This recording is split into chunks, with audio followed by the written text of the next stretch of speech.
Oh boy, can't wait to play Kamen Rider Dragon Knight on the Wii. Oh, where am I? Wizwar. Damn it, Zero! So the games led me to this. You know what this means. Crossover time.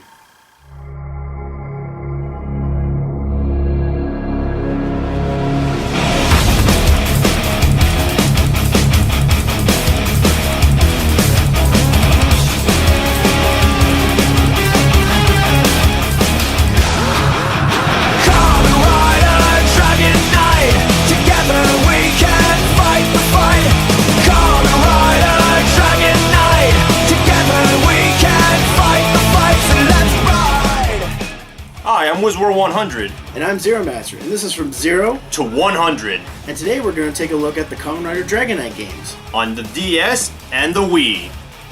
Kamen Rider Dragon Knight is an American adaptation of the Japanese version Kamen Rider Ryuki, the same way Power Rangers is an adaptation of Super Sentai. The series focuses around a world called Ventara, a parallel world to our world that is beyond the mirrors. Only difference is, it's completely deserted. The Kamen Riders are warriors from Ventara that were designed to protect it. Unfortunately, one member betrayed and defeated the other riders, sending them to the Advent Void, a dimension of suspended animation. However, one rider survived and escaped in the hopes of one day saving Ventara. The villain behind this takeover is Zabiax. He has collected the Advent decks used to give the riders their armored form, and he has given them to their Earth counterparts since they are the only people who can use the decks because they are DNA encoded to work only with a specific person.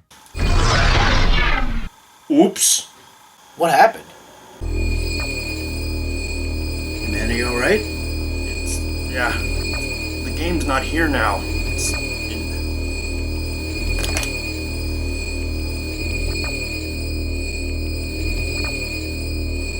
We have to go into the mirror world to review the Dragon Knight games. Well, in that case, let's ride. Heshin! Kamen Rider Dragon Knight.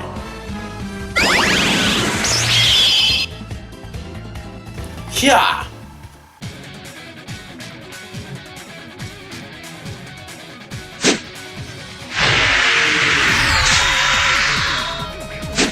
Henshin!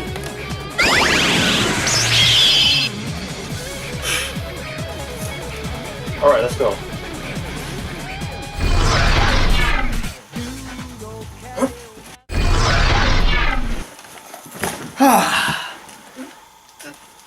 Oh, jeez! Let's actually get to the game now. Yeah. The DS game is made by Natsumi, the same people who made the Harvest Moon series and Wild Gun. So the first game we'll take a look at is the DS game because this game can be horrendous. Really? It can't be that bad. Oh, it will be bad. Let's find out. First off, see these three modes? Only Ventura mode is worth playing, and I say that lightly. Advent Master mode is just an arcade mode that doesn't unlock anything, and it's just for score, so it's pointless and you can only use riders you unlocked. And duel mode is pointless too because it's just you versus the computer.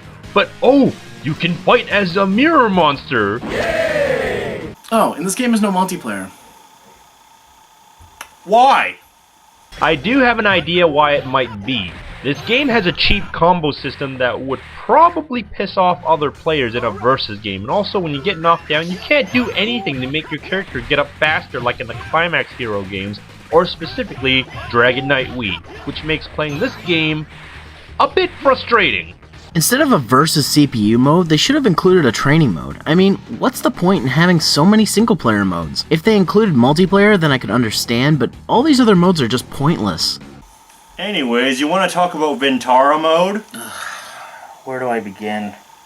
Ventara mode is basically a level progression mode where you can unlock cards and other riders. And other content which like unlocking enemies you'll never bother to play as, and levels which no one cares. Also in Ventura mode, you play as one of the 13 riders, each with their own stories.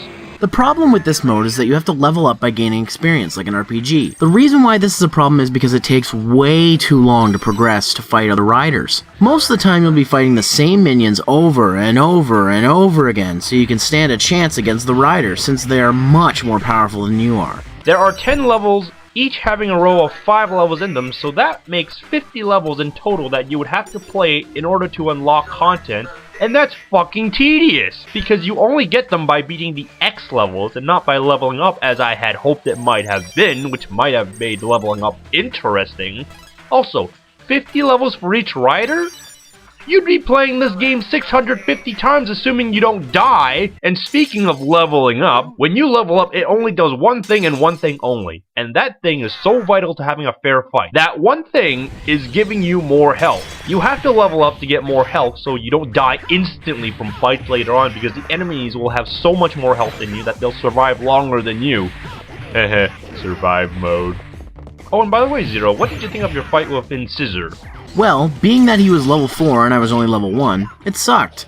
However, the enemy AI is completely stupid until it gets down to about 20% of their health. Then, all of a sudden, it's like the game's difficulty spiked up to make up for their previous stupidity. Well, what about the special condition you had to do to win that fight? Well, after finally winning the match, I failed. You wanna know how? There's a special condition. I had to finish him with my final event. Really, game? I know it's my fault for not noticing it, but most of the fights leading up to this one were just basic fights. Only 1 or 2 had special conditions, and they weren't hard to complete. There's also a condition called the KO challenge, where you have to beat your opponent with only 1 piece of health. Would you try that challenge, Zero? I'd give it a shot, but it probably wouldn't go well. At the final level, you fight Xavier Asshole, and this guy is a cheap-ass mother ducker. This guy has auto guard vent, so you can't knock him down until it turns off, and his attacks are fucking abysmal. They almost instantly kill you even at level 10, which is the max, and if he catches you with a combo, then you might as well restart the level because you're basically dead. Unless you just move away, charge, and spam advent attacks, but this only works with Dragonite and Onyx, since the other riders' advent attacks are assist attacks, which will tend to miss Xaviax a lot as he chases you, and they don't do as much damage. And luckily for the player, you can continuously use the same cards over and over again if you have the rider meter to spend it. But in Ryuki and the Dragonite Wii game, you're only allowed to use your cards once per battle. Imagine having that in this game. This boss fight is just difficult for stupid reasons, and to win you have to spam. That's not a good boss fight. After beating his stupid ass, you have to sit through the goddamn credit sequence that you cannot skip, and you have to watch this or else your game won't save, and you have to do this for 12 other riders. So have fun! Let's ride! As for the controls, for a fighting game, they're stiff. Movement and attacking isn't as fluid as I had hoped. Just as an example, pressing forward and attack doesn't necessarily mean you'll move forward as you're attacking, making it hard to hit an enemy in succession. However, you can do combos in the game to get bonus XP. Also, you can charge your advent meter manually by using both shoulder buttons, or touching your rider on the touchscreen. Overall, I find this game a chore. It does have faithful designs to the series, and the only fights worth fighting are the rider battles. Everything else is a chore and a bore. This is what I would call a traveling game, meaning you should play it while you travel, because unless you're a hardcore Dragonite fan, I can't see anyone investing that much time into this drawn-out game. Well, I'm done. Wait a minute. We still gotta go over the Wii version. Oh, goddamn! And here we have Dragonite on the Wii. This game is better than the DS game, but it could have been better too, because I also don't like this game as much as I should. Dragonite on the Wii uses a modified engine from the Climax Heroes game series. It was the first Kamen Rider game that Aiding had made for the Wii, and it came out November 17th, 2009, just 3 months after the release of Climax Heroes on the PS2, and 16 days before the release of Climax Heroes Double for the Wii. It's a basic 3D fighter that's very easy to pick up and play, but takes some time and skill to master. The game works with a very simple control scheme with button combos for fast and heavy attacks, grabs and advent. There isn't a good variety of combos that you can mix and match. You can only do fast or strong combos, so you can't hit your opponents with weak attacks, then finish with a strong attack. That's pretty lame. Actually, there is a combo cancel you can do which allows you to switch attacks to mix up your combos. This is pretty much instantaneous and can be abused really easily to defeat your opponents. You can also perform grabs, and certain characters can perform grab-like mini combos, which I'll refer to as smash attacks, where you can use a forward quick attack to get off some easy hits. Being the first game on the Wii, several things about the engine are different. Coming from playing Climax Heroes O's and Foes, I was used to a more refined and improved system. For instance, turning around is not automatic. You need to manually tap the direction and face quickly too, or else you're going to give your opponent some free hits. Also, you can't charge your rider gauge manually. You either have to attack, defend, or punch the air. Believe it or not, you're just punching air. The game also reuses some stages and music from Climax Heroes. While it's lazy, these guys pumped out 3 games in the span of 4 months, so I'm not going to give them shit for it. As for the game modes, there's your standard arcade mode, which you fight a bunch of riders before fighting Xaviacs. This is the only mode that you unlock other riders in, and when you start the game with the riders, they do not even have their respective cards with them like in Climax Hero or even the PS1 Ryuki game. You have to go to the mirror world, play it several times to unlock cards, and not only that, you have to earn points in Mirror World to buy your cards. Why? I can see what they were going for, and I do enjoy unlocking content, but when you start the game, you can't just have fun right out of the box. You have to play through a bunch of modes in order to unlock everything, and it just really soils the game for me. Unlocking cards works in an annoying way as well. You only unlock cards in the shop by defeating a rider in mirror mode who happens to have the card on him during the fight. This can be incredibly frustrating when trying to unlock certain cards and you can't get them because the rider won't have them on him. So you'll constantly need to replay Mirror World to get a chance to unlock cards that you can buy later in the shop.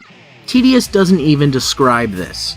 Story segments only get told through Mirror World, and it's literally text at the start and end of the mode for that character. Really? I know this is a fighting game, but you couldn't put more effort into this? As well as the normal fights, there's also beat-em-up style stages. These stages throw you a set number of enemies and you have to defeat all of them. While it's a decent mode, I think it's boring as all hell. it has its share of problems. For starters, the game gives you a few enemies at a time, and if you outrun them, it loads the next section enemies and the older ones disappear without any indication, causing you to backtrack if you miss any. There also is no indicator on how many enemies are left, something which I had gotten used to from the later games, the lack of which caused me more confusion in the game. It's also worth mentioning that unlike in arcade mode, the last battle of Xaviacs is in one of these battles, which is kind of anticlimactic. And can be shitty when the minions drain your health down because they do so much damage. Is that the only thing you do in Mirror World? No, there are also rider fights that have requirements you must do, such as avant-garde, finish with final vent, or special conditions such as opponents having double health or attack, and the worst condition is guard vent mode. This mode is not fun, it's frustrating. Why? Well, when a rider is in guard vent mode, they cannot be stunned or knocked over, which sounds like a challenge, and you know what? It is. It just happens to suck because the AI also gets real fucking cheap and destroys you when they get the chance. You can, however, counter them with an advent attack, a shoot vent, or a weapon vent, if you can even get your weapons out to attack them with. When you use a card, you lose it from being hit. Unlike in Ryuki or the DS version, you get item protection so you can at least get to use your weapon.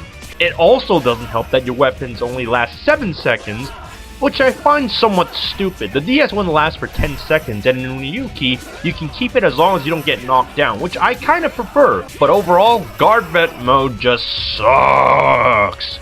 Guard yourself against this mode. While this game is not nearly as good as the later Climax Heroes installments, it's still a fun addition to the series. Like I said, the game is easy enough to pick up and play, making it a great fighting game to play in any group. The Wii version and the DS game both seem to originally be one idea that got split in half. But if I was to recommend which game, I would say get the Wii version, because if you want to play Climax Heroes, Dragon Knight on Wii is a good replacement for it. And it's not as much of a chore to play like the DS version. So this is Wiz 100 And Zeromaster, from 0 to 100. And we've got A DS gamed event. Final match. Well, that's done, Zero. It's time for me to go. Alright, see you later. Alright, don't get vented now. Yes, Zero. Don't get vented either now. I wonder what he could mean by that. Whatever. I'll just have to keep an eye on him.